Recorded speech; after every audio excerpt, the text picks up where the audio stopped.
Hi, my name is Naomi Misaki. Mechanical engineering major at Texas Tech University.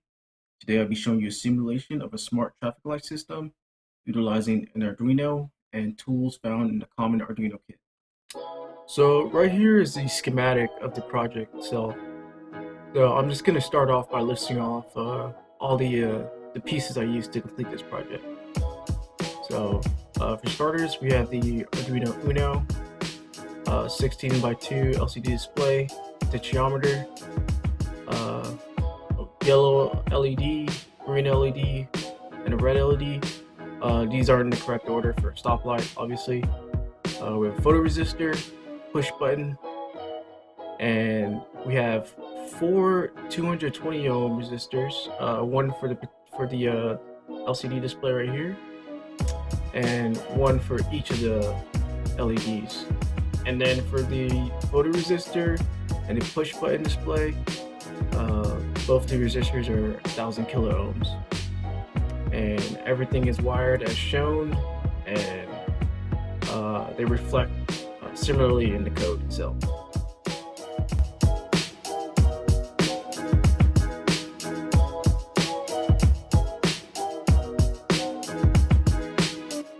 So here's the code I used to complete this project. Here I initialize the LEDs and photoresistor, the push button display. I have the green LED set to pin 8, yellow set to pin 6, the red to pin 5, LDR, which is a photoresistor, set to analog 4. The push button display is set to pin 4, digital pin 4. And then hashtag include, this is to include the library for the LCD display. Here are all the pin locations for the LCD display. And when doing forward setup for the LCD, you always have to do LCD.begin, parentheses 16, 2, because those are the dimensions of the display that I'm using. And then I'm setting my inputs and outputs. All the LEDs are all outputs, and photoresistor and the push button display are inputs.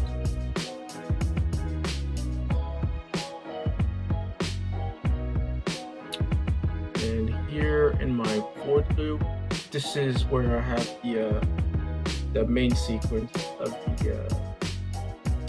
the traffic light.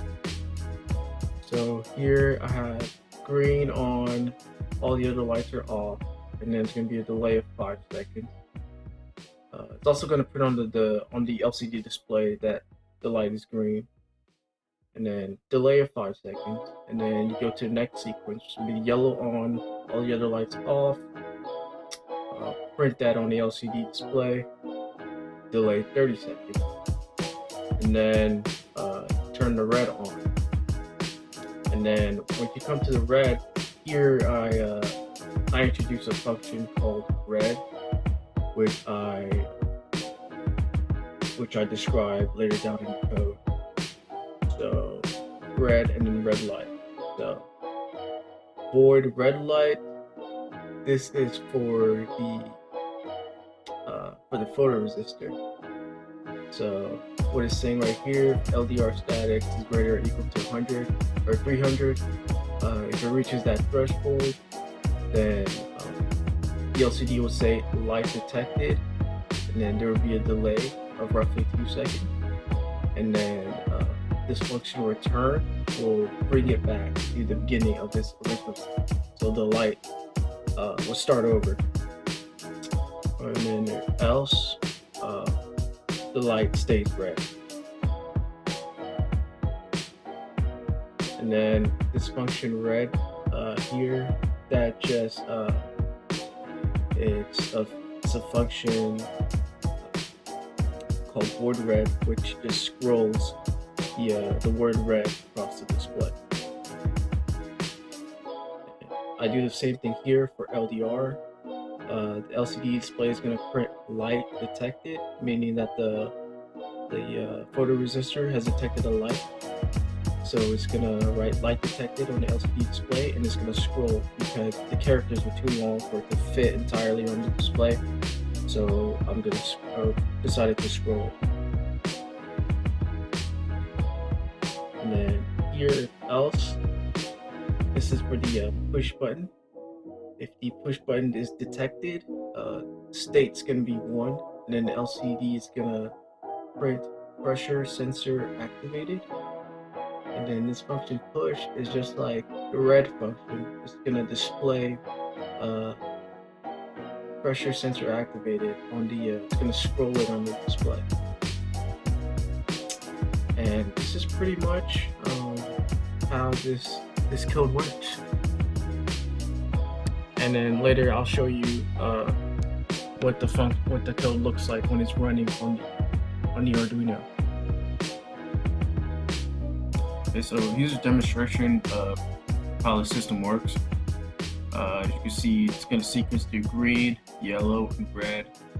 And when it gets to red, I'm going to push the push button over there. And then the LCD will read pressure sensor detected or activated. And it's going to be a 2-second delay. And then the sequence is going to start over again. And you can see right there I have a paper separating the red LED from the photoresistor. This is because the photoresistor is very sensitive, so I have to place that there, as you can see. And then the LCD reads light detected after I remove the paper, because the photoresistor is now exposed to light. And that's pretty much how it works. Thank you for watching.